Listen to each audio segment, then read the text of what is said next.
Good evening, everybody, and welcome to the historic Backus Auditorium. Usually when I say that, we've got a juggler or a performer coming out here or somebody that's going to sing. We'll have to wait and ask Ken Anderson to come up here later and perform, I think. So, You'd be sorry.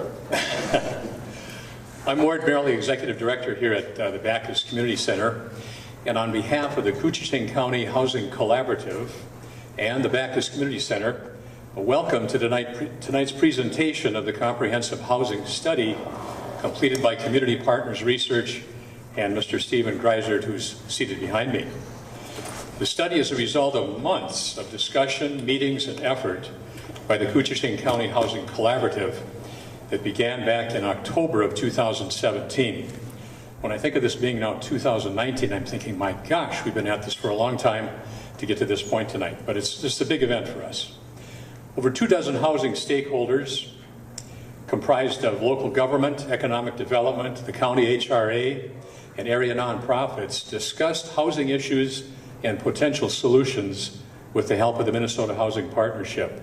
Stakeholders reached the consensus that a necessary first step in addressing housing issues was to conduct a countywide housing study with a focus on each city in the county. Stakeholders contributed over $22,000, and the Minnesota Housing Partnership provided a $10,000 grant to fund this study. And I should add that of the over 24 stakeholders, contributions ranged from $100 from the Ridge Runners Snowmobile Club in North Home to even $250 from Little Bethany Lutheran Church west of town. Labor unions, nonprofits, city, county, economic development all chipped in to make this study possible. And I think one of the most unique things about this effort was the wide-ranging group of stakeholders who came to the meetings every month, discussed the important issues, and then not only did that, but helped fund this countywide study. That's one of the most remarkable, I think, achievements of this group so far. Our hope tonight is that this study will spark initiatives throughout Koochiching County and that more affordable, quality housing will be the result of it. Tonight's format is going to include Steve Greisert doing the presentation, and then a question and answer period. And then for a few minutes at the end, I'd like to have Isaac Meyer, the Community Development Director from Kootaska Community Action, come up, and we'll just briefly talk about the one project that we have in the works here, which is the adaptive reuse of the historic Alexander Baker building sitting on the other side of that north wall of this building. And we'll talk briefly about that and answer questions if we can. The other thing, you might take a look at the display out in the hall. It gives you some photos of the distinctive historic features in the building, some tentative layouts dating back to 2010, and some information. You can pick up this pamphlet. It has information about the study on the front, and then a timeline of events connected with historic Alexander Baker building going back to 1912. So without more ado, let me introduce our colleague here, Stephen Greisert, who will take you through the results of the Koochiching County Housing Study. Mr. Greisert.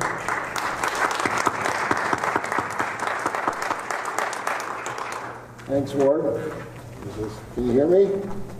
It's working.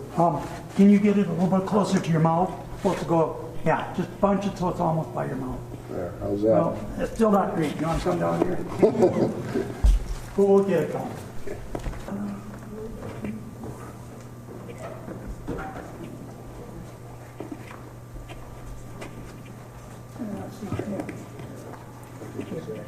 If you want to use that one, here. Oh, this will work real nice if you wave your hands around.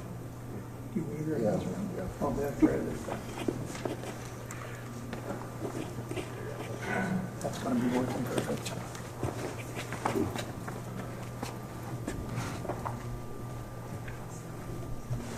Well, that's something we probably could have done beforehand. You got to see it. I really feel at home here.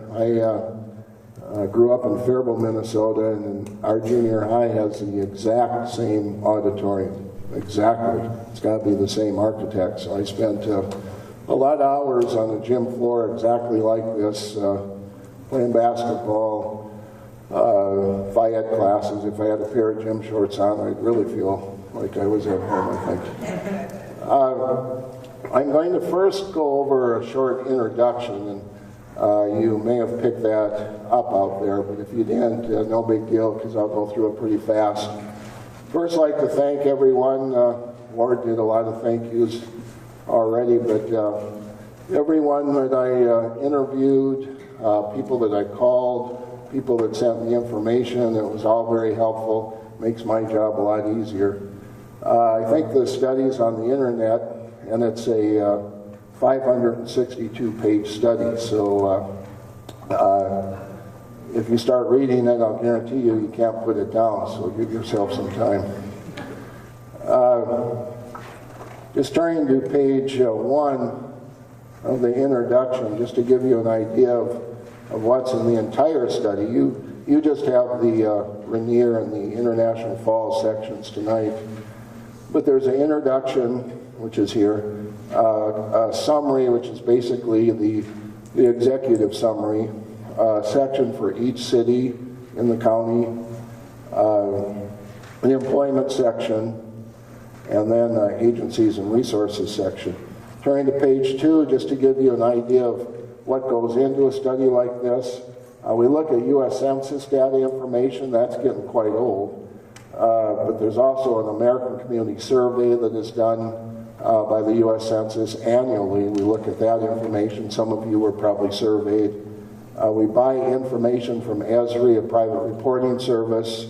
We get records from the county, records from the cities. We interviewed, I think, 45 people, either in person or on the phone.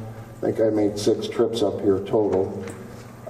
We talked to 35 landlords across the county, and we did a housing condition survey of about 1,000 homes in the 6 cities in the county. So that's the introduction. Now I'll get into the actual study itself. I'm going to walk through it. I won't go through every page, but I'll highlight some things. So hopefully you all have a copy of either the International Falls study or the Rainier study, or both. How many people are here from Rainier? So good, there's a group here from Rainier. So I'm going to kind of do my best to jump back and forth a little bit. And I'll try to tell you the page numbers I'm on. I'll probably go through International Falls and then jump in with Rainier as I go. Page 1 of the International Falls study, it's the same with Rainier. Just to, again, show you what's in each section, each city section. There's a demographic section where we look at population, households, income. There's an existing housing section. We look at the existing housing that's already on the ground here. We look at the condition, the value, what new construction has taken place over the last few years. We do a rental housing inventory of the market rate housing in each community, subsidized housing, senior services housing, and then we made findings and recommendations. We've got 26 recommendations for International Falls and 17 for Rainier. Probably jump to page 3. We divided the county into 3 market areas.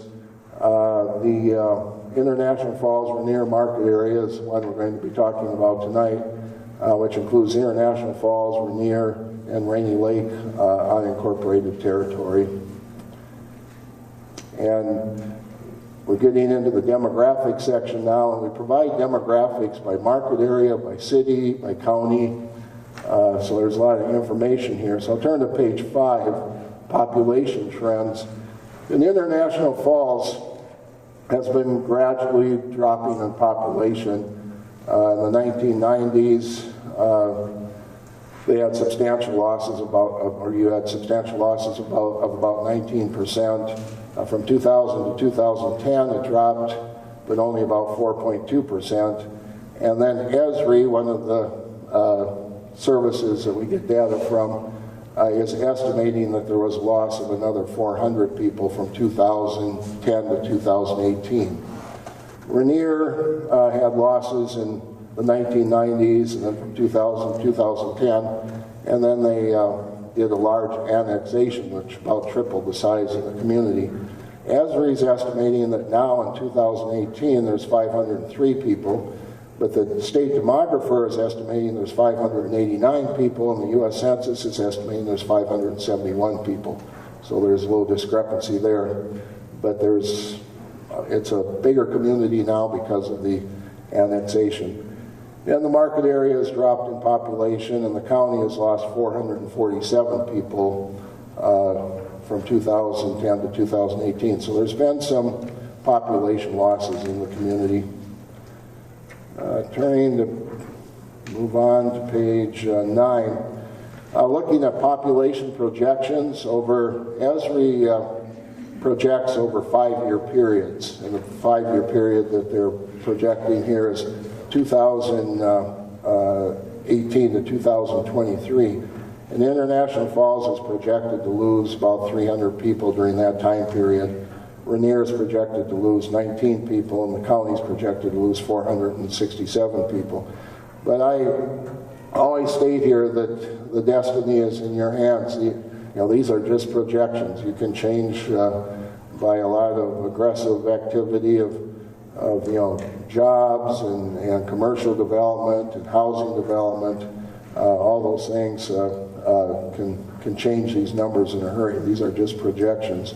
Household data on page 10. We looked at population. Now we look at households.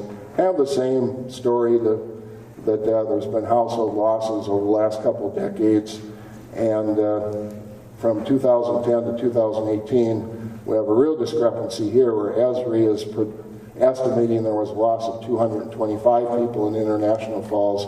The state demographer says there was only a loss of 35 households. So big discrepancy, and hopefully when we get to the 2020 census that the state demographer was right and you've pretty much stabilized if that's the case.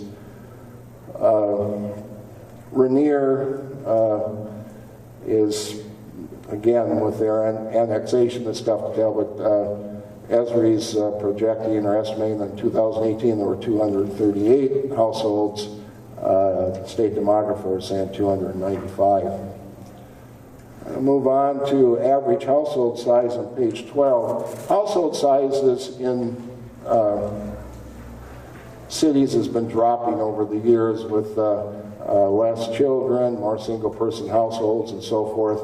International Falls from 1990 was 2.45, in 2018 2.18. The good news there, it's gone up since 2010, so a little bit of growth in the last of household sizes in the last 8 years. Rainier has gone from 2.62 to 2.11, but from 2010 to 2018 there was growth, so that annexation must have brought some children into the community. Household by age trends on page 13.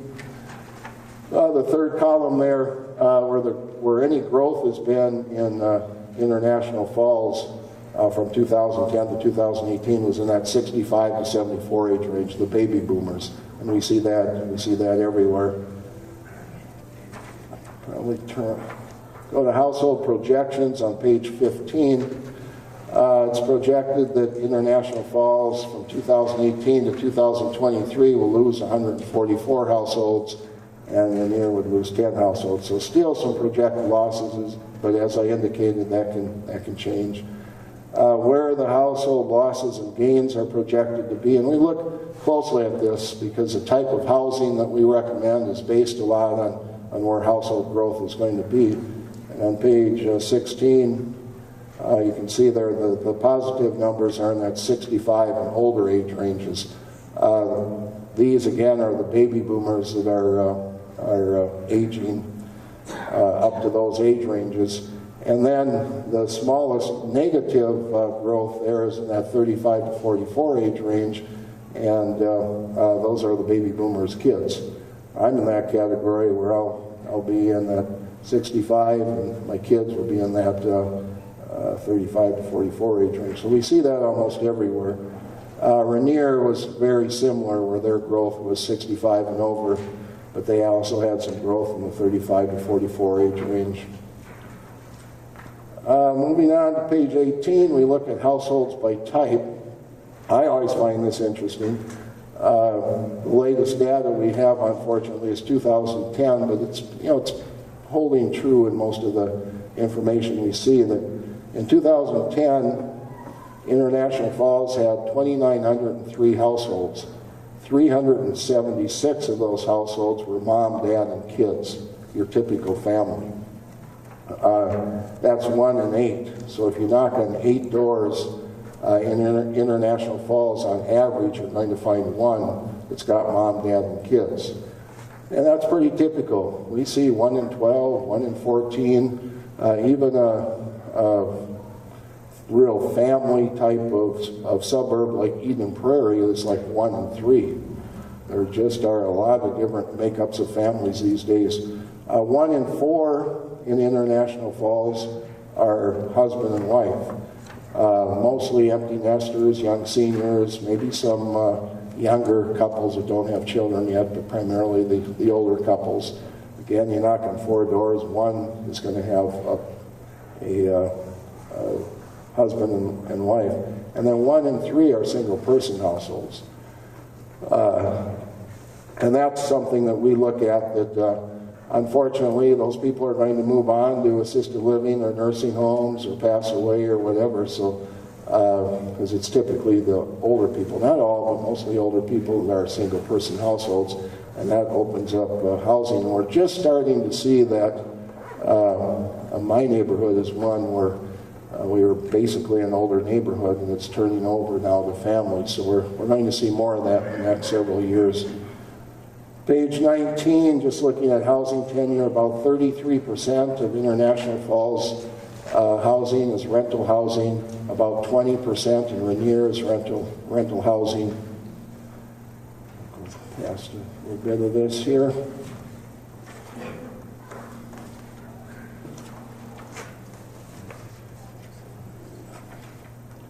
Probably go to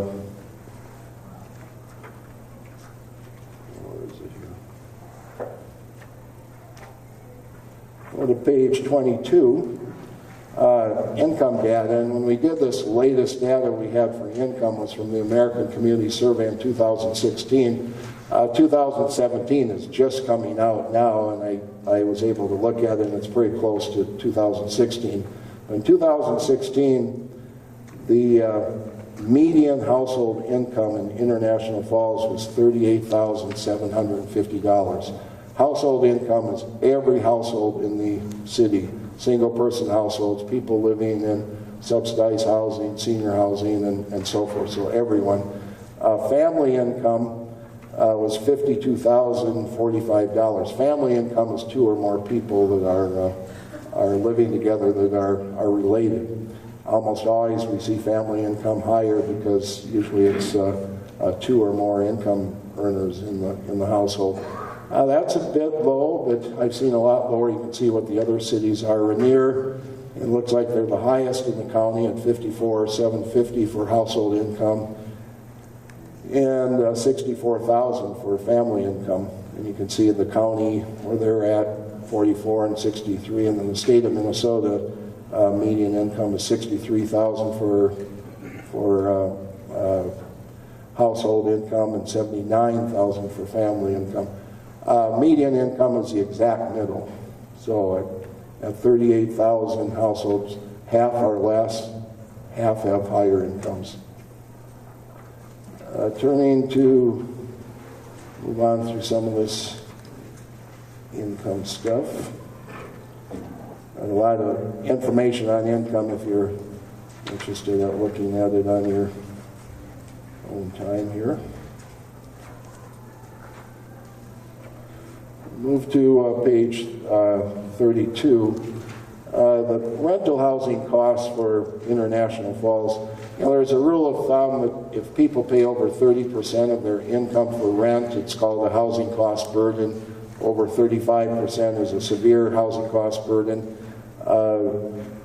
About 60% of the rental households in the community are paying over 30% of their income for rent. About 482 households.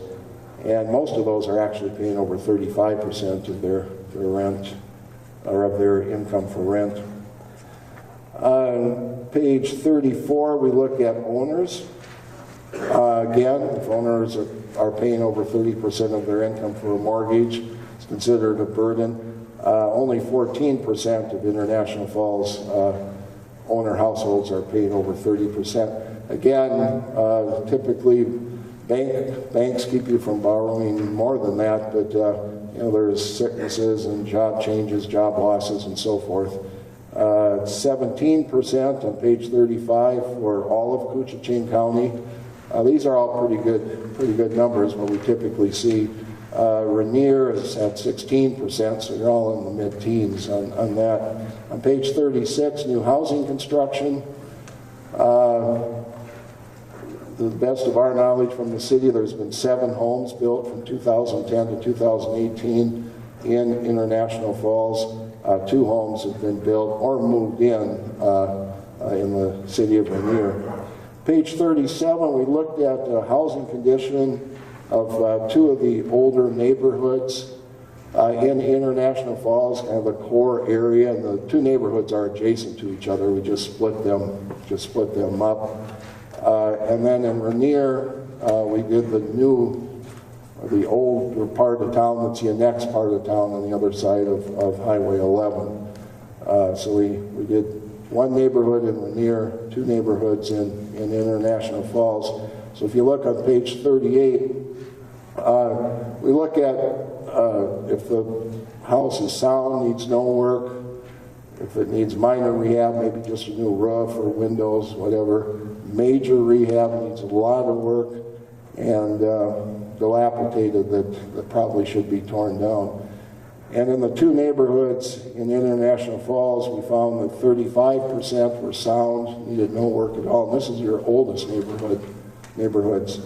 About 43% needed minor repair. 27%, which was 150 homes, needed a lot of work. We typically say 4 or more improvements. And then dilapidated, there was 27, about 5%. You can play with numbers.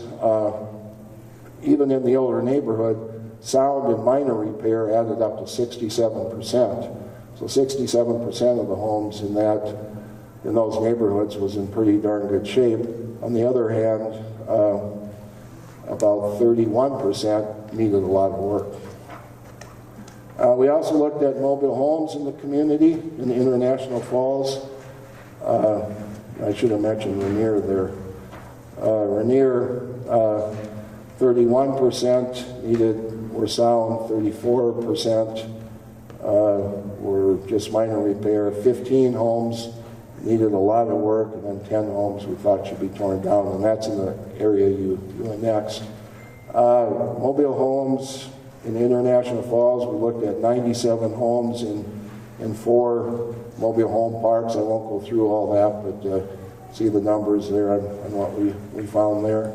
Home sales, we go to the county courthouse and we look at existing home sales, and these are good sales, arm's length sales we call them.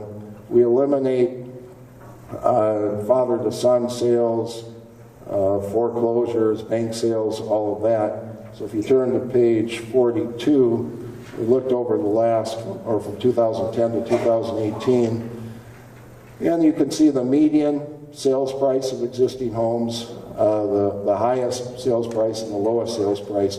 And we really look closely at this because the higher your median sales price, the more opportunity you're probably going to have for new housing construction. I always use the example of Northfield, Minnesota, that's close to where I live. Their median sales price is $275,000. One of my daughters happens to live there, and they're looking for a home, and a $275,000 house in Northfield needs work. It's just a medium home, priced home.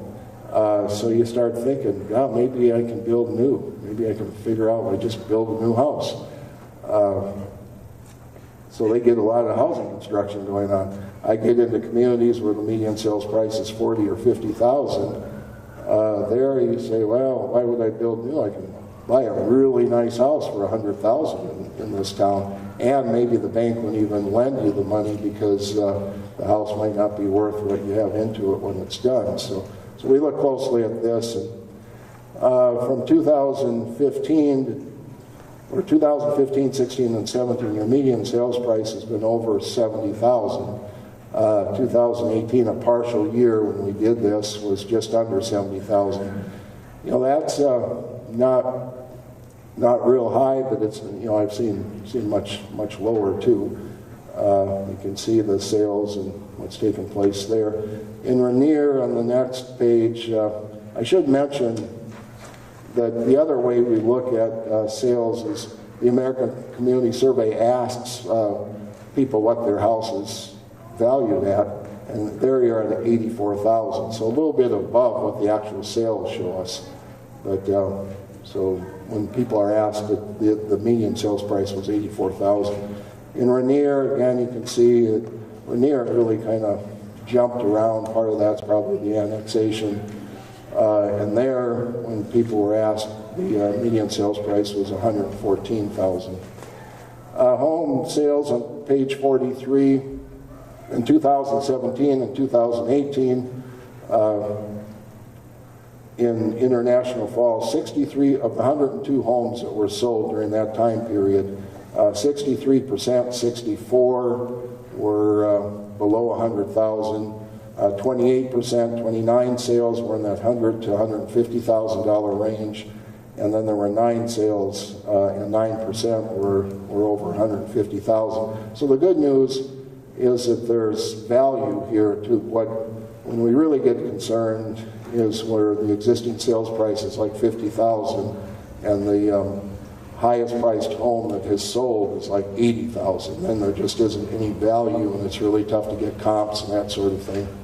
And we looked at bank-owned sales foreclosures on page 44 for International Falls. I won't go through all the numbers there, but you're usually in the teens there. That's pretty typical. Again, we look at this in Faribault during the recession. We were having up to 250 foreclosures a year. So no houses were built. We were building over 100 houses a year. When the recession hit, we went down to 0. And part of that was all the foreclosures because people were buying foreclosed homes rather than building. The home prices just dropped dramatically. And we looked at occupancy status on page 45. The Housing Collaborative, wanted to take a close look at this. And in International Falls, at least in 2010, there were 31 seasonal homes. Rainier, before the annexation, had 3. The Rainy Lake UT, which surrounds you, had 618 seasonal homes. And rural Koochiching County has about 1,400 seasonal homes. A couple things on seasonal homes. It's great for, as you all know, it's great for the economy, great for tourism. Nowadays, almost every one of these seasonal homes is a mini resort. 4th of July or holidays, weekends, there's each seasonal home seems to have a whole group of people. And then also some of these seasonal homes, a percentage each year, become permanent homes. People retire, say, yeah, I'm going to sell my home wherever I am, and I'm going to live up here permanently. And we get into the rental housing survey inventory, and we're estimating on page 47 here that there's about 1,042 rental units in the city of International Falls. We surveyed 668 of those. 317 were market rate. There's no income restrictions or age restrictions or anything like that. We looked at 257 subsidized, which we think is all of them. 94 senior housing with services, which we think is all of them.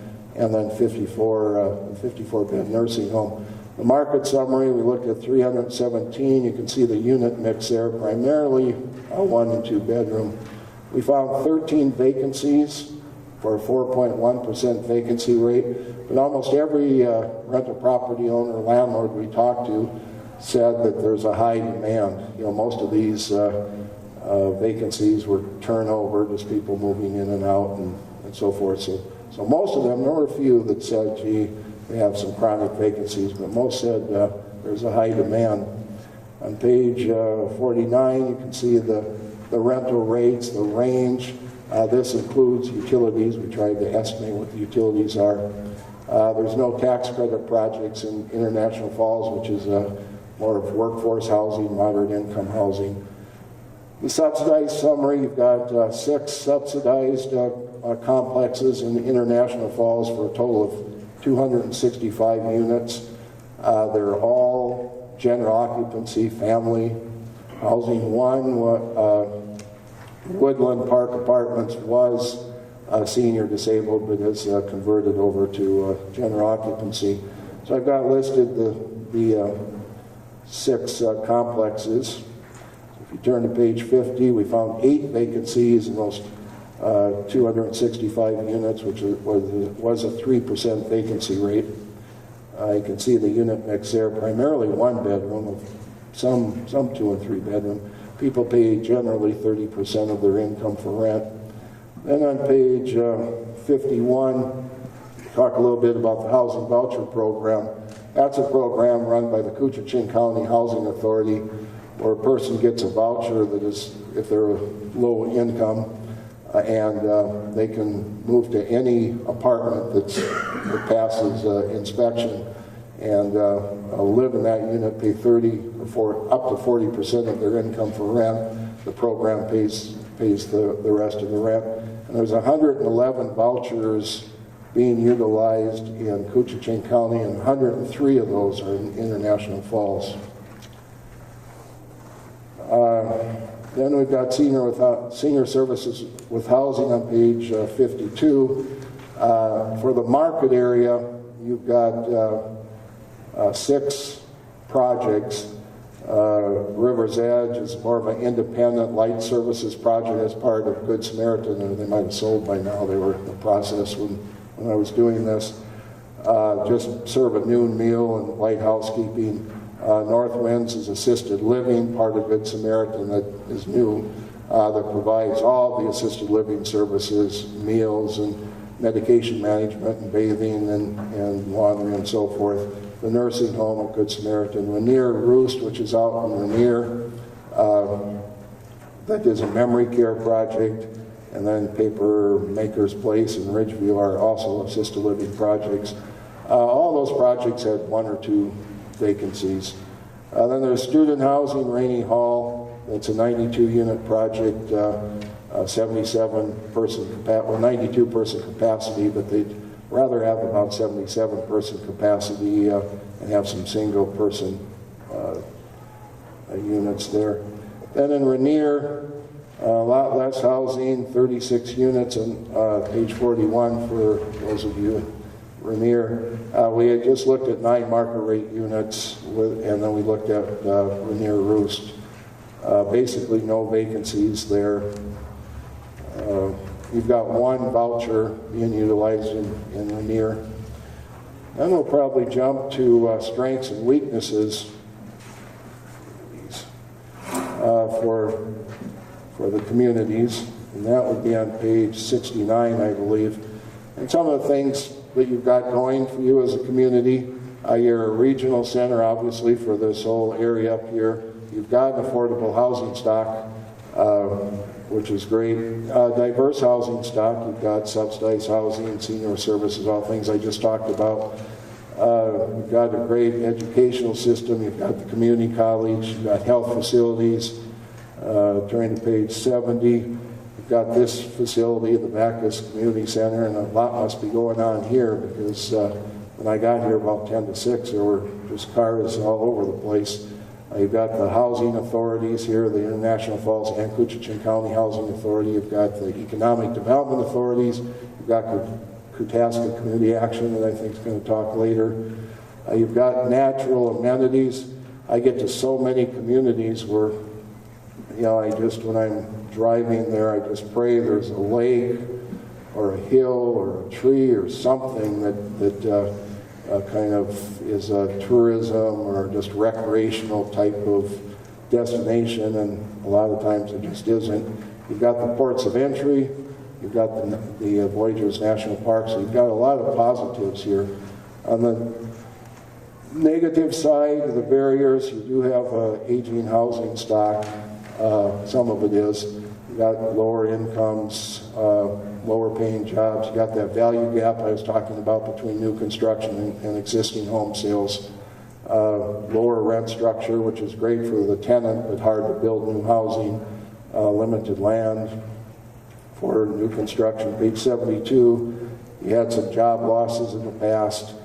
The weather, I guess it's a perception, but this weekend maybe it's not a perception, it's reality. Then, you know, Rainier is much of the same. You're right on the lake, which is a real positive for you. You've got some of the same strengths, obviously. You've got two projects that I hope they're still going on, but you had the distillery hotel project and a restaurant strip mall hotel project, two projects that were in the planning phase, and those would be great for the community. You're also looking at a marina out there, so a lot of great things going on there. Finally, we're getting into the recommendations, and turning to page 74, you know, just to touch on some of the strategies, we call them, protect the existing housing stock. It's the third one here on page 74. I always bring that one up because I did a calculation, and there's about $200 million of real estate in International Falls on the ground right now. In Rainier, it's $33 million. So you've got a real investment that's already here, and it's great to build new. We encourage building new, but to protect what you've already got here.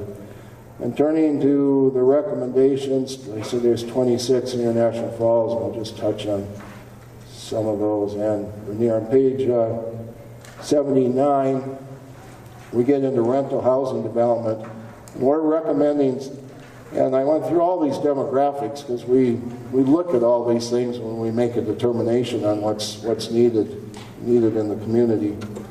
On page 79 here, we're in the middle there, we're looking at 60 to 70 units of all types over the next 5 years, 2019 to 2024. That's about 12 to 14 units annually. We think that's doable. You know, we don't get crazy and say you need hundreds of units based on what you've done in the past and what you're capable of doing in the future. Based on all these demographics, we think that that's really doable. And we're recommending, first of all, number one, 20 to 24 general occupancy market rate units. In Rainier, we're recommending 8 to 10. You've got a low vacancy rate, what you have got here. You haven't had anything built new for many, many years. It has what we call state-of-the-art type of amenities. On page 80, you've got about 1,600 employees that come into town every day. And I should have looked back at that, look back real quickly and give you the exact numbers on people coming. That's always, at least for me, it's interesting, so I should have probably brought that up. It's to people coming and going in both communities, but approximately 1,600 people, exactly 1,628 people are coming into work every day into International Falls. 780 people are going out to work every day. Now these might be people coming in that are only a few miles away, or they could be an hour and a half away. And then there's 793 people that live and work here. That's quite high, actually. That's about 52% of the employment. A lot of times it's in the 20s and 30s. But of that 1,628 people, most of those people are going to stay where they are. They own a home wherever they are.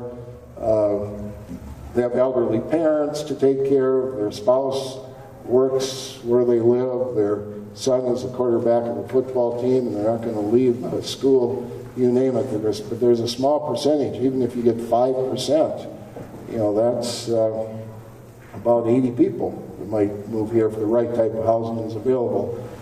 In Rainier, there's 74 people coming into town every day to work, and there's 216 going out. So I obviously say try to get as many people to move here as possible, and the ones that are leaving every day to work, keep them here. So back to the page 81, the 20 to 24 units, most of those being two-bedroom. You can see the rent structure there. That rent structure includes utilities, and every time I show rents, tenants say that's way too high, we can't afford that. Builders say that's way too low, I can't afford to build them for that. So that's the dilemma that we've got everywhere, is to build these units is difficult. So even to get rents in here, it's going to take a lot, probably city assistance with tax increment financing or tax abatement or land donations, whatever the case may be. Page 82, number 2, we just looked at conversions, 8 to 10 conversion, maybe upper floors of some of the downtown buildings that don't already have rental units, other buildings. In Rainier, we said 3 to 4 units. You've got the bank building that you've already done there. Page 83, we're recommending 18 to 20 subsidized moderate rent, general occupancy. It's really tough to get these built these days. Looking more at that moderate rent type of project. You've already got 6 projects with 265 units, but as I indicated, still about half of your renters have a cost burden. And turning to page 84, there's a project that I guess I won't get into it too much, but we're strongly recommending the Alexander Baker School conversion project of at least when I was doing the research, it was a 16-unit project, an affordable, moderate rent project, which would be great for the community. Page 85, I talked about that a little more. And we'll talk about preserve the supply of subsidized housing at this time. Page 86, we're looking at, you have a good supply of senior with services housing, but the one place where we think, especially with the baby boomers aging, another 14 to 16 light services units. Again, more independent living, but you can get a noon meal if it's adjacent to a nursing home like Good Samaritan. You could maybe buy services as you need them, get home health care, whatever the case may be. But again, the more independent senior is the one place we thought there could be more units. Turning to page 88, we talked about a mixed-use commercial housing project downtown. Those are always a shot in the arm for a downtown. Get more retail down there. Also, people are looking at living downtown again. In Faribault, where I live, there's 250 apartments in the downtown area. People just are enjoying to move back downtown. I talked about the voucher program on page 89. Student housing, just to monitor, there's the one Rainy River or Rainy Hall. If the enrollment goes up out there may be a need for additional housing there. The other thing that can help student housing, and I'll get to it, is the rental inspection program. Students, at least when I was in college, notoriously will live in anything, and that keeps some of the units that are in pretty substandard condition in business, and maybe with the rental inspection program that would rehab some of those units or eliminate some of those units that maybe shouldn't be in the system. Home ownership recommendations, number 9 on page 93. We talk about first-time home buyer assistance, down payment assistance programs, counseling programs, anything that can be done to get people into home ownership, because that's still our American dream and good stability for the community. Kataska has a down payment assistance program that's gets a lot of activity. Probably a lot of people in the two communities have used that program. We talked on page 94 about a purchase rehab program. You have a lot of houses that are priced right for this program, where you can buy a house for $50,000, fix it up, and then if a housing agency does the purchase rehab program, they buy the home, fix it up, and then sell it to a family or a household. Or rural development has funds where they can provide a mortgage and rehab along with it. Also getting involved with the private sector, the flippers, to get them involved and maybe assist them financially to some extent, so there's a wider range of housing that would work for that kind of activity. New housing construction, as I indicated, I'm on page 97 now. About one house a year is being built in International Falls. We're recommending, we think, this is more of a goal than anything, but 15 to 19 homes over the next 5 years, which is about 4 to 5 homes a year. So a jump from what's going on now.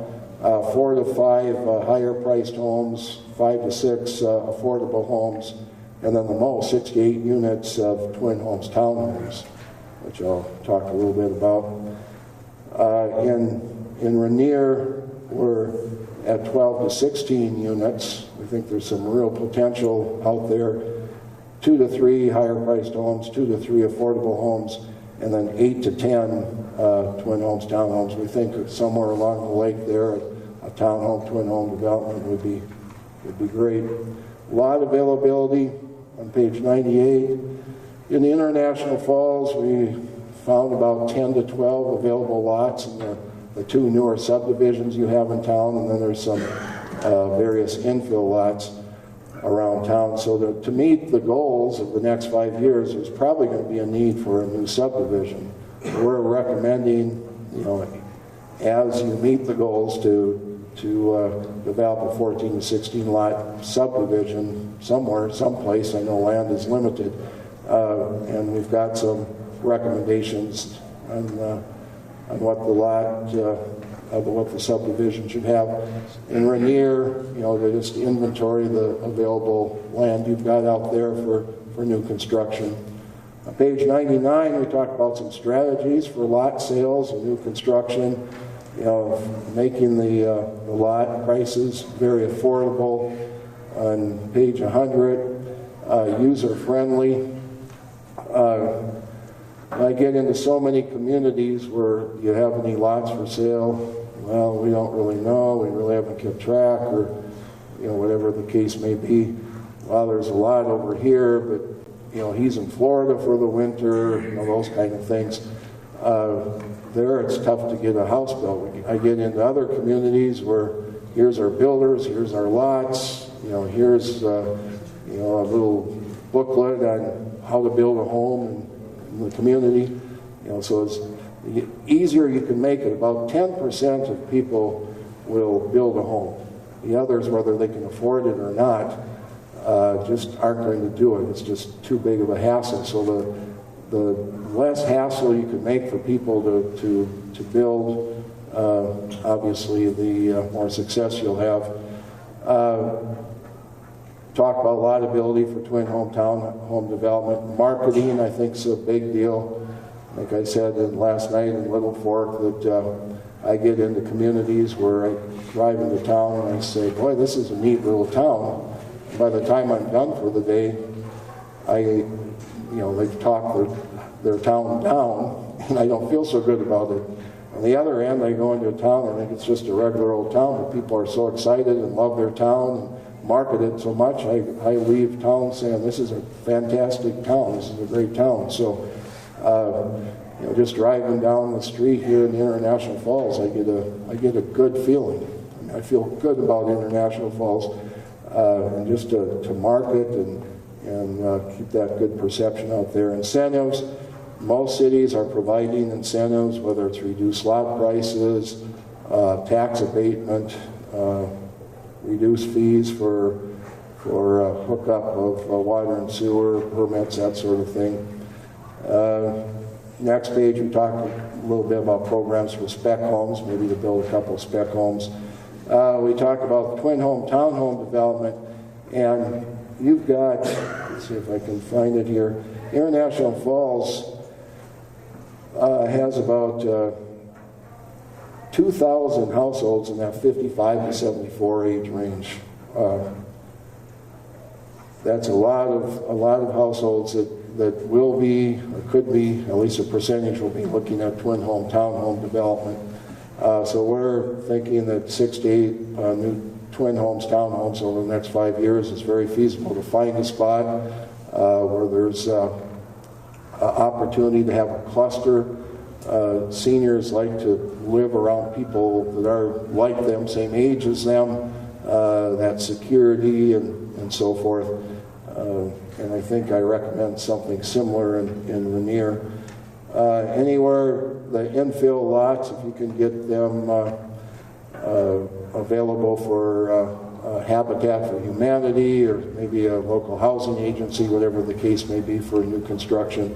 Page 103, I talk a little bit about affordable homes, infill lots, and manufactured modular homes. Page 104, again, making sure city codes, and I hear a lot about the lots are too narrow, and maybe one little lot is too narrow, but maybe a double lot to get an infill house in, to try and make the codes to the extent possible work for affordable homes.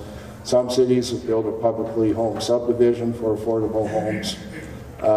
Coming up with a design that works, for your community, that works on these small lots. There's various concepts and ideas out there.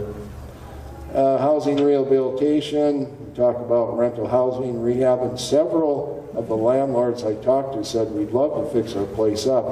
We just can't do it. We're already losing money, the rent doesn't cover the taxes and the maintenance and all those good things. If we had a little assistance with a rental rehab program, we could sure use it to fix up our places. Page 107, we look at owner-occupied housing. About 82% of the owner-occupied homes in International Falls are over 40 years old.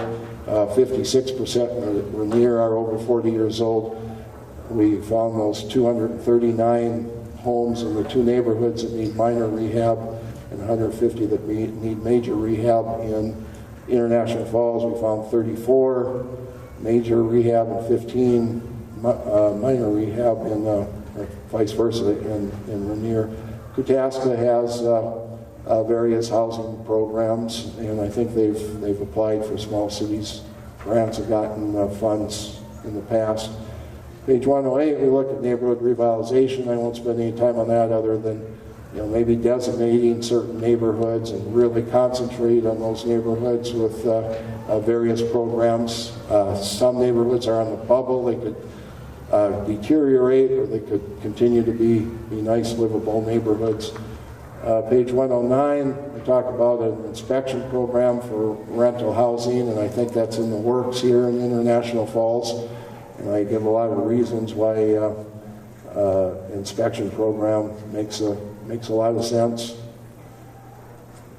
Get into other housing initiatives to encourage employer development wherever possible in housing.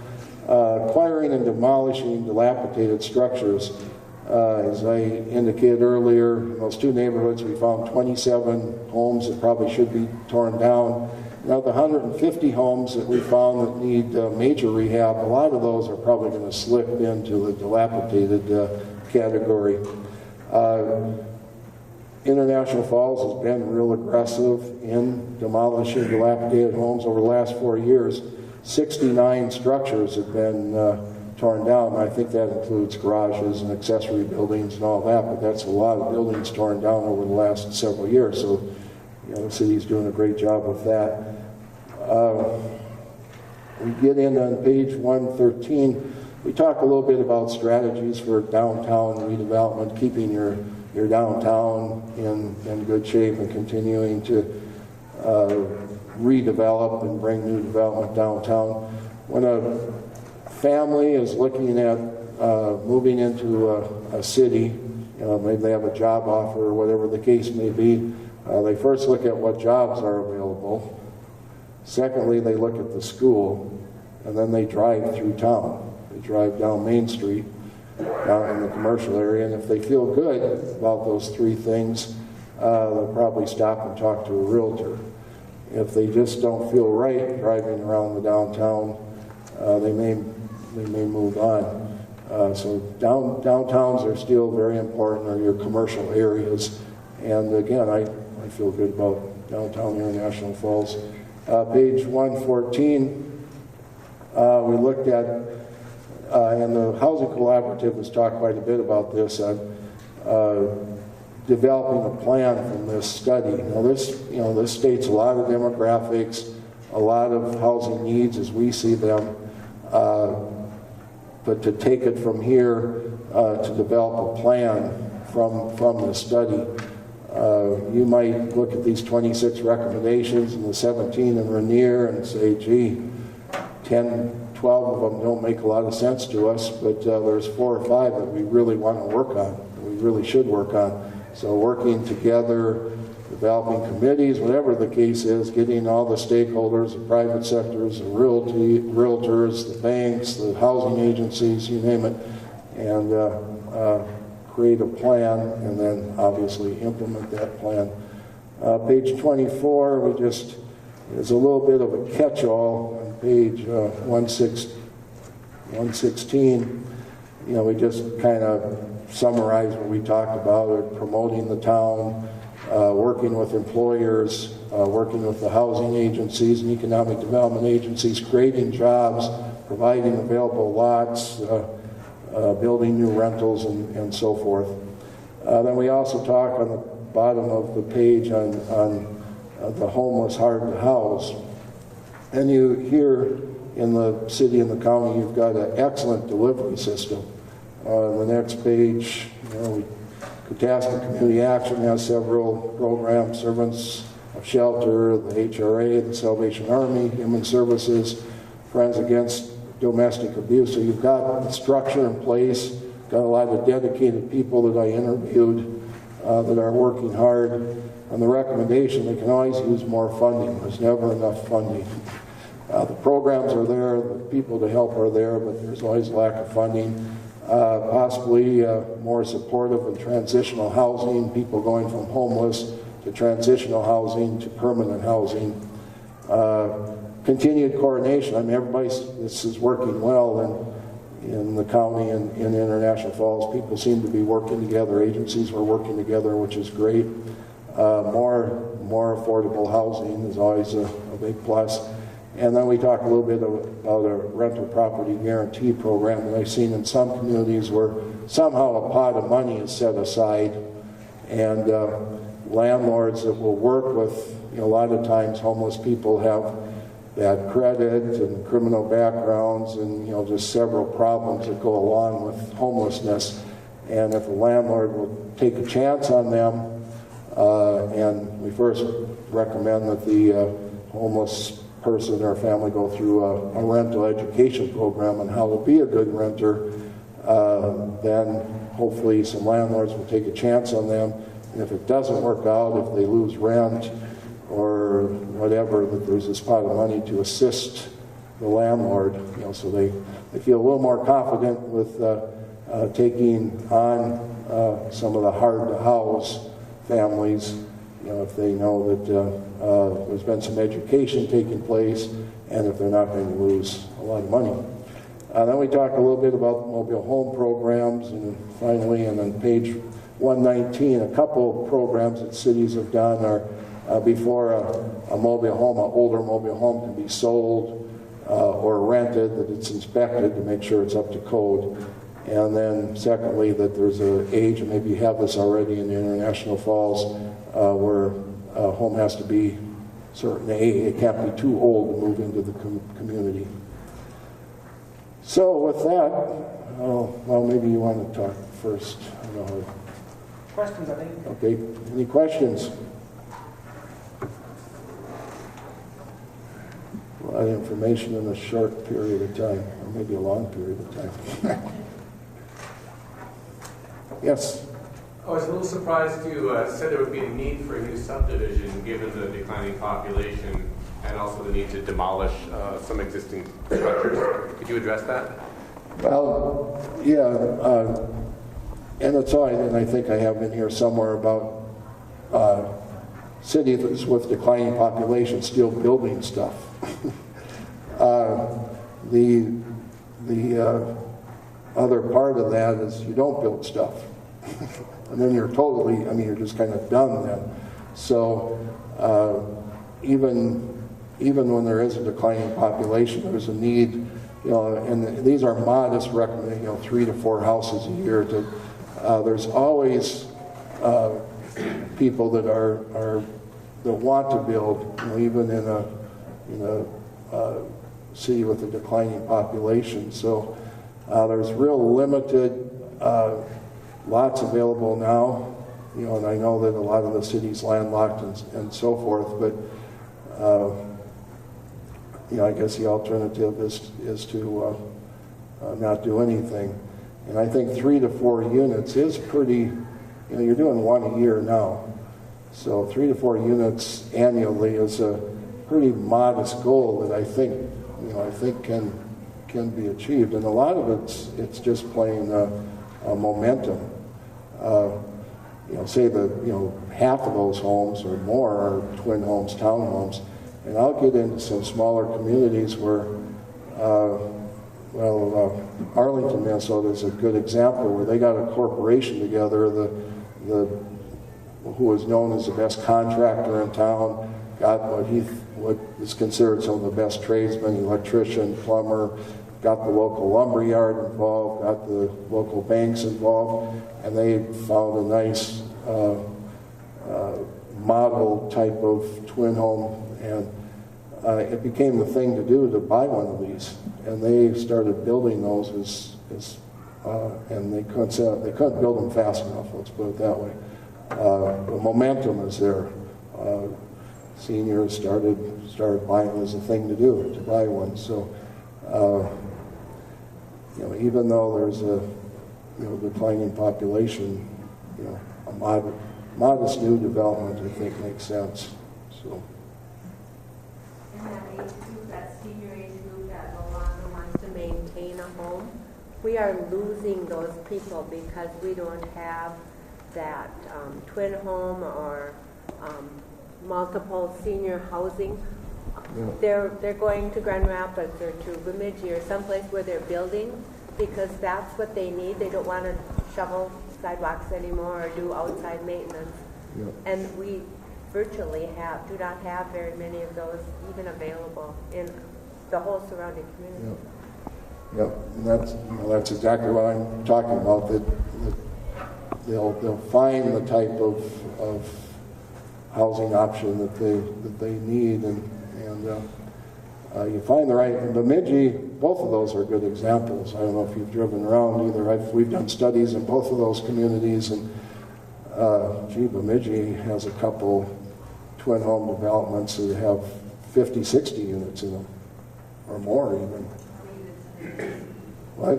Maintenance free. Yeah, Outside maintenance is done. You know, for what we have found that you need an association where it's, you know, you can leave for the winter or whatever. The maintenance is, you know, the snow removal and yard work and all that stuff. That there's a cluster, you know, that people again, you know, just feel that security of having 10 or 12, and then they do the social stuff and that sort of thing. And to the extent possible, they're affordable. And then obviously a layout, you know, a plan where, you know, they're one story, you know, like patio home sort of thing, where you don't have to go up and down stairs. But if they're built, if it's the right plan, the right location, the right price, you make your market. I mean, the market, you know, the market is there. I mean, because there's so many empty nesters, young seniors that are looking for that sort of thing. Yes? The website that you could find this at is where? Voyage Forward Oh, boy. has it hosted, and Kutaska.org. You can also find it under Okay, reports. thank you. The other thing I wanted to mention was we'll be using this housing study in a number of organizations in town that have an interest in improving housing. When we cite this study, how much, I mean, just the recommendations will carry a lot of weight, right? This is why we did this. So your recommendations are going to be pivotal. We may not adopt all of them, but being able to say this wasn't a recommendation will forego having us to make another argument, correct? I sure hope so.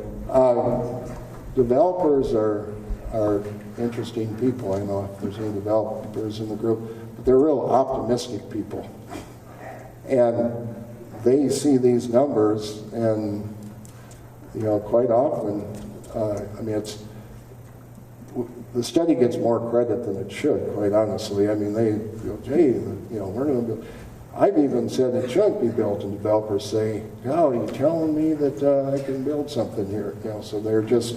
So I'd be surprised if there wasn't a lot of activity, just because they see these numbers and see the need and try to address them. So. There's a number of trends in town. I don't know how fruitful they will be, but one of them is outside of people moving in from the lake area, older people wanting to find something for senior housing in the city limits. Another trend is that older people and sometimes even younger people are looking for fairly cheap homes within the city where they can access the lake during the summer without paying the exorbitant lake property prices.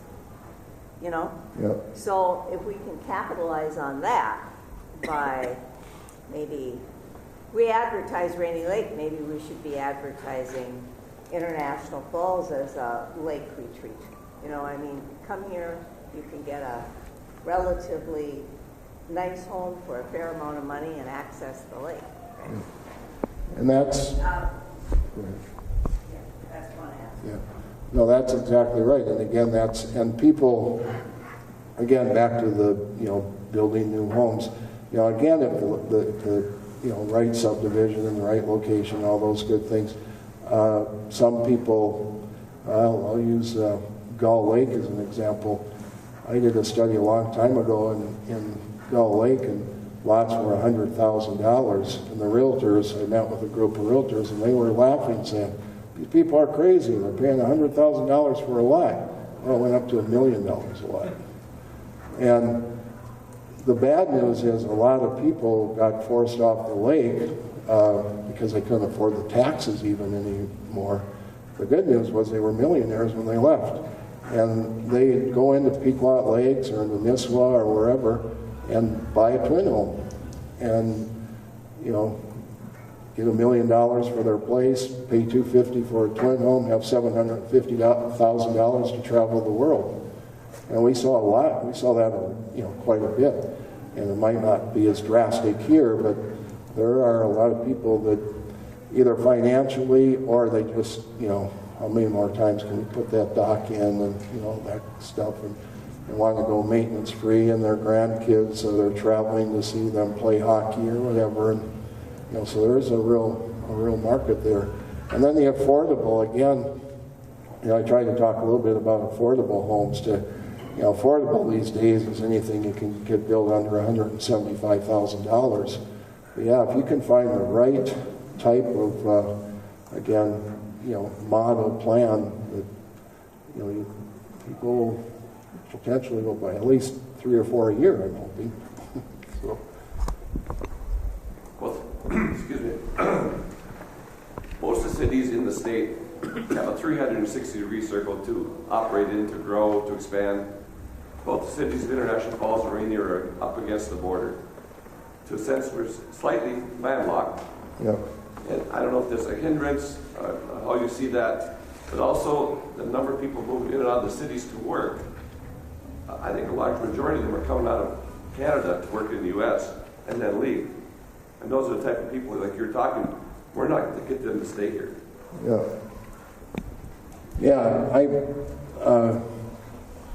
Yeah, on housing, you know, with all the two countries and all that, it's, yeah, you're not going to get Canadians living here, and you're probably not going to get U.S. people living in Canada. So that, I mean, that's a good point. I didn't pick up that there were, and you would know more than I do about how many people are coming across the border to work. We didn't pick up all that, but evidently there are, which you're right, and that group of people's out as far as convincing them to move to International Falls. As far as landlocked, it seems like every city I go to is landlocked, either by rivers or lakes or farmland. You know, I do a lot of work in South and North Dakota, southern Minnesota, and you know, they're absolutely landlocked because the farmers won't, you know, probably for good reason, won't sell the land. And or there, like you say, there's lakes, there's railroad tracks, there's floodplains, there's wetlands. So that's a pretty common problem. So, you know, I always encourage cities to, and I'm sure you've done this 1,000 times, but take out a map and just what really, I mean, there's areas that might be developable that you just living here your whole life, or what you just don't think, hey, maybe that could work there, maybe this could work over here. If we tear down these 4 homes that are all pretty dilapidated, there's a field right behind them. I mean, it might take that sort of stuff to get her done. But as far as, you know, being against a beautiful lake and a whole other country, those are, you know, they have their pros and negative cons. But you know, I like your odds. You know, what you've got going for you. I understand completely the twin homes and townhomes and what Gail is saying about people leaving because they're seniors and they don't have a place they can grow old. But if we're only growing old and we build townhomes and twin homes, how long do we sustain that? Then the houses that are left and new people are not moving because we see our population shrinking. I just don't understand the dynamic of that. Could you explain that a little bit? Well, you have to keep, I mean, yeah, you have to keep bringing younger people in and keeping the people that, to the extent you can, that are raised here. Like I say, the baby boomers, you know, the people that are now in the, you know, what is it, 55 to 72 your age range. You know, they all had a lot of, you know, because there were a lot of them. We all had a lot of kids. So there are a lot of people coming up in what's called the mini baby boom generation, which is, you know, in the late 20s up to 40 years old.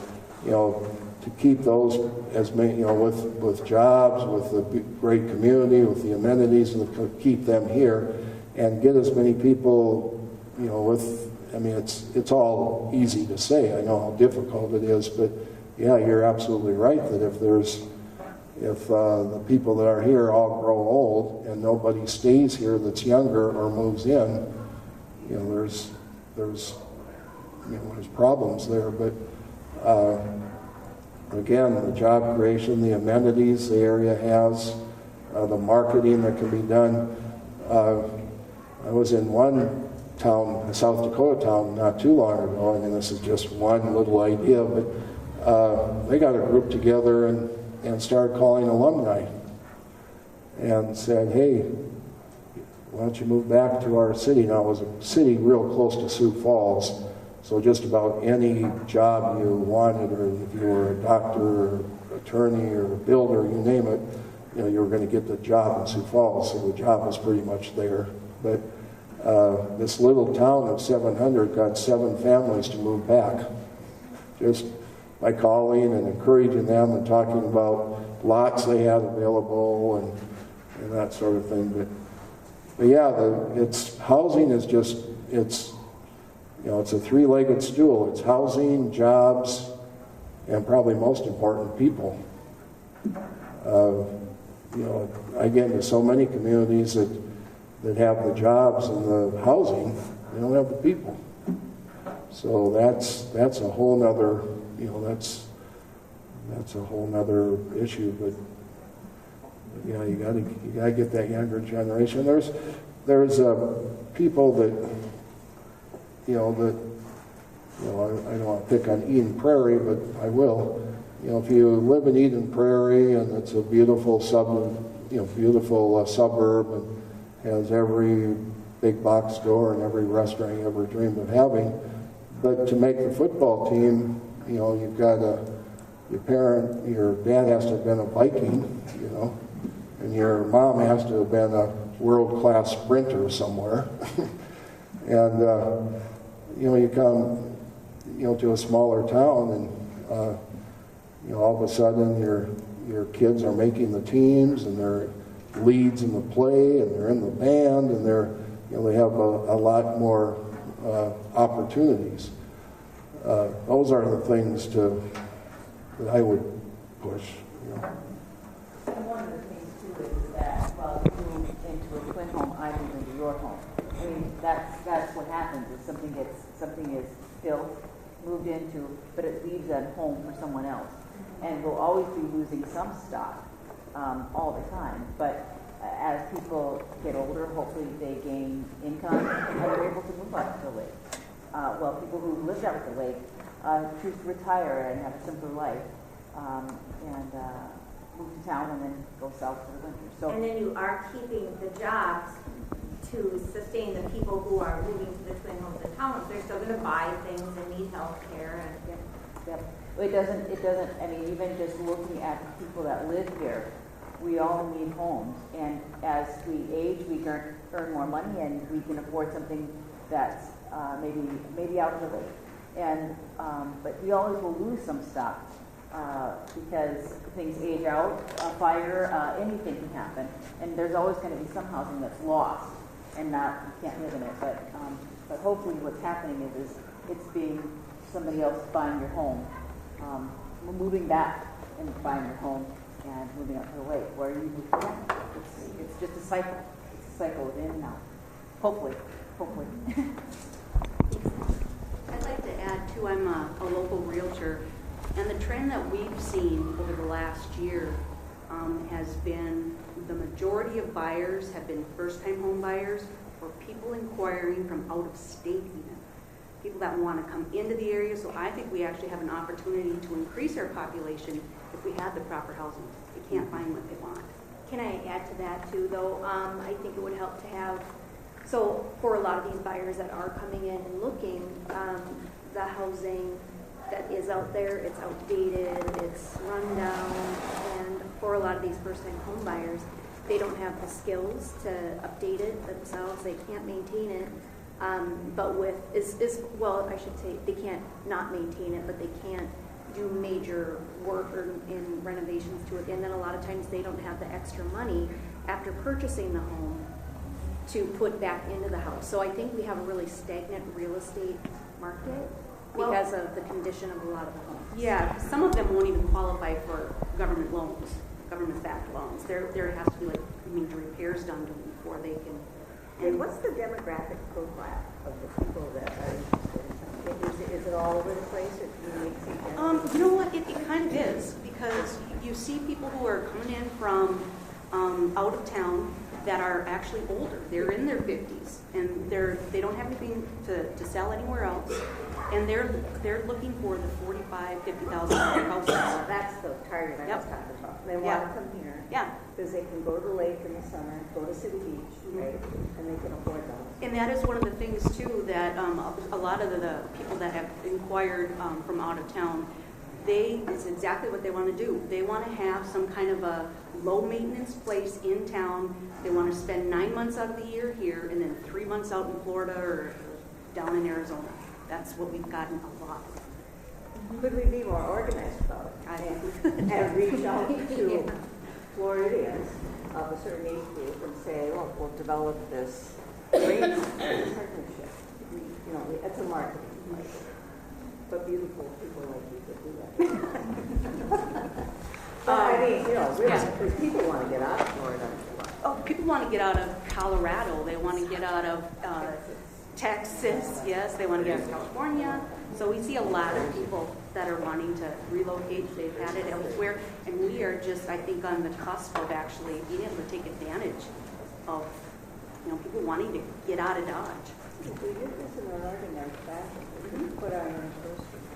Absolutely. Oh, I just want to add one thing too, that people are always saying, well, there's no jobs for the young people here. Well, as a retailer just on the verge of retirement, there are a lot of jobs here. We're losing all our service people. We need plumbers, we need electricians, we need tradespeople. We need doctors and lawyers and dentists. I know 2 dentists that are currently looking for dentists to come to the area. So we do have the opportunities, but we need the housing because when they come, they can't. And on top of that, there's so much telecommuting going on now.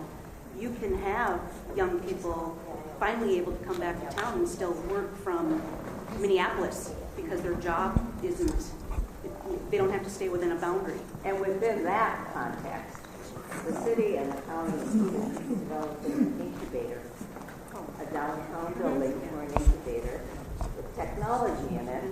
Don't want to interrupt the good conversation. However, I know it's getting late. We've had a few folks have to pop out.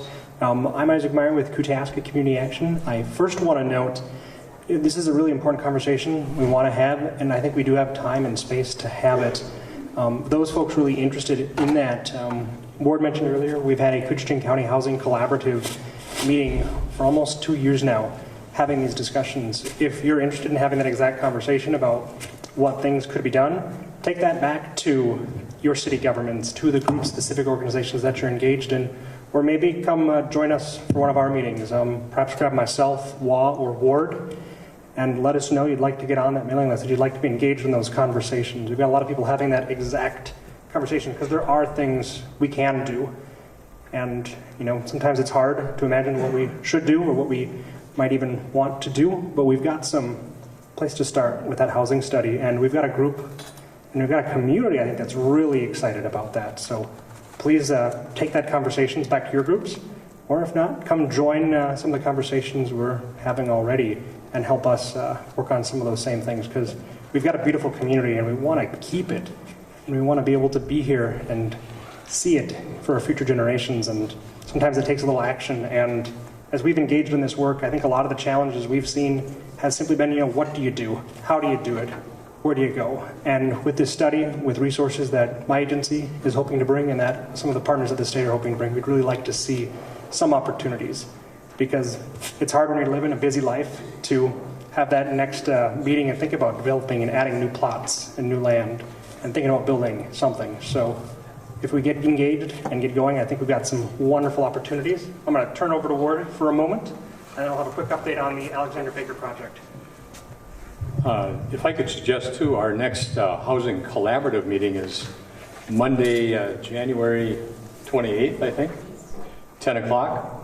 We meet here at Bacchus, and if any of you are interested in engaging with that group, it'd be a good place to bring your concerns, your ideas, and your questions. It's an active group, and one other quick thing I'd add here, when Steve first interviewed folks and made his trip around the community here, I remember asking him how many communities actually do anything with these housing studies, and he said about half of them do something with them, and the other half they sit on a shelf, like somebody mentioned here. With this one, we don't want it to sit on the shelf. We want to use this study and make some things happen in the county here. I would just mention, we have a display out in the hall on one project that's already in the works here, thanks to a partnership between Kutaska Community Action and Bacchus. And you should pick up one of these information sheets. It's a quick handout to take a look at. There's also some striking pictures of the building behind us here. And, this is one place I guess we can start. This is an idea that the Citizens for Bacchus have had since they organized back in 2002. And we've made some good progress on this building. I see in our audience some of the contractors that have worked on the Bacchus building. We've done a number of improvements, almost $2 million worth of work in this building and on the roof and the boilers in the older building. But take a look at this handout. It's an interesting overview of what we hope to do with the Alexander Baker building. And we're lucky in this community. You're sitting in a building that's now 80 plus years old. It's been preserved and reused, And you're here today because of the commitment that citizens made 15 to 20 years ago when they decided to save this building rather than tear it down. Likewise, the same is true with the Alexander Baker Building. That building was started, construction in 1912. William Howard Taft was elected president that year in November. While running as a third-party candidate, Teddy Roosevelt was shot by an assassin in Milwaukee, lodged a bullet in his chest, and still went on stage and gave a speech that night. The Titanic sailed in April of that year for New York City from Southampton. 3-4 days later, it sank off the coast of Newfoundland. Our boilers in the basement of this building are emblazoned and stamped with the year 1912. You know, we're lucky in this community to have that kind of a building still standing and be able to use it for repurposing and future use. And our hope and intent and plan is to bring that Alexander Baker Building back to life with community services, Head Start programs on the first floor, and affordable housing of some type on the second and the third floors. And with the help of Kutaska, the reliance on some assistance from the city, the county, Couchiching Economic Development, and other sources, we really hope to bring that to fruition. But let me just have Isaac say a couple last things here. And again, I would encourage you, I guess Steve could maybe stay a minute if you have a question or two afterwards. But get involved in our housing collaborative. If you have concerns and ideas, that's the place to bring them forth and to make things happen. Isaac, any final word here, quick? The real reason we're working on that project and revitalizing the Alexander Baker Building is because our community needs it. And there was a really, really good question today that a gentleman asked, why would you build new housing when we know we're losing? And that's a real challenge we have. And I want to thank Janelle for bringing up the really important point that it's, Janelle Feller, who brought up the really important point that it's kind of a housing market life cycle. As our community ages, people move from different housing products to the other. If we want to think of it in one way, our rental housing market is kind of tight at the moment. We're under 5%, which is really what you should see in a healthy market. And every day we're below that. It's hard for someone to move into the community to take a job. It's hard for an older person who might be wanting to go to a different housing situation to find that place. It's hard for that person who wants to sell their home to be able to find that next place they want to go to. And so as we have that maybe the entry point for our young and growing families into our housing markets kind of blocked, it causes effects throughout the entire market. So as our community has aged, as that portion of our populations who are 50 years and older grows, they don't have a place to go, that next unit or that next home for them. And often, you know, I've seen it in my own family, and many of us have probably seen it in ours, but as you get older, you never know what might happen or when you might have that need to have a place to live. And so it can quickly happen that a beautiful looking home in one neighborhood in a year or two is dilapidated. Someone isn't able to do the work they were able to once do, and all that investment they've had, the biggest thing they've spent their money on their entire life, is worth, you know, maybe half of what it once was. And so the more we can do to kind of put a little life into our rental market, put a little life into our housing market thereby, is going to have some wonderful consequences.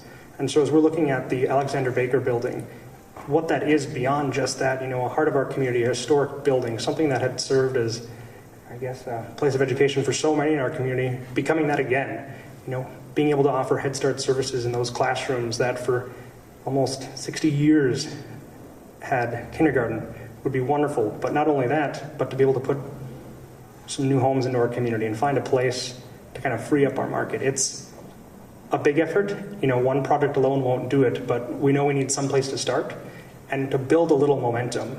There's a really unfortunate but popular saying in housing development, and it's that housing isn't built where there's demand, but where it's most profitable.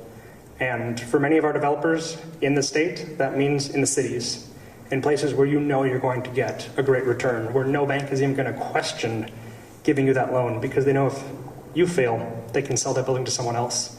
In some of our communities where we don't have those luxuries, where we maybe not have the support of the rest of the state, we've got to kind of pick ourselves up and do it on our own.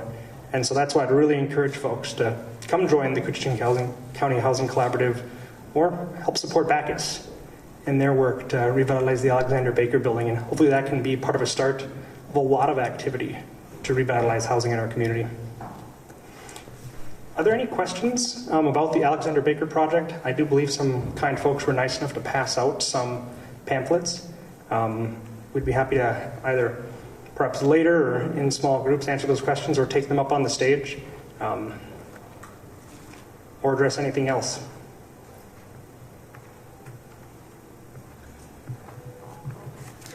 We're not a comedy team here or anything, but it looks like people are getting tired out there in the audience, I think. If you do have questions, please stay, support the project, come to the collaborative meeting on the 28th, and let's thank Steve Greiser for making the trip up here and the effort they put in on the study. Thank you. And special thanks to everybody in this community, in this county that supported that study as well. That was one of the most impressive things to come out of the collaborative, was that commitment and excitement to bring this about and deal with housing needs in this county. So thanks to all those stakeholders as well. Thank you.